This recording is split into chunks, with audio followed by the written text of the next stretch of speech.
নিশ্চয়ই কেয়ামতের দিন তোমাদেরকে ডাকা হবে তোমাদের নাম এবং তোমাদের পিতার নাম ধরে, তাই তোমাদের নামগুলো সুন্দর করে রাখো।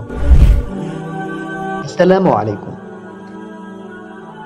এই ভিডিওতে আমরা স্ক্রিনে দেয়া নামটির উৎপত্তি, বানান, জেন্ডার এবং এ নামের অর্থ সহকারে এটি ইসলামিক নাম কিনা তা সম্পর্কে বিস্তারিত জানার চেষ্টা করব।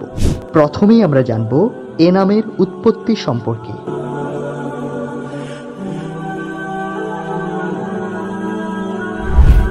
এখন আমরা জানব এ নামের স্পেলিং এবং জেন্ডার সম্পর্কে।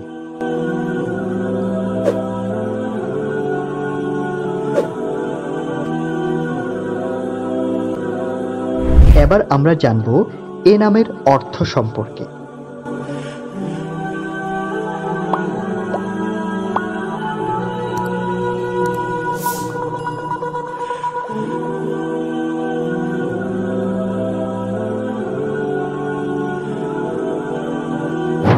এখন আমরা জানব এটি কি ইসলামিক নাম কিনা।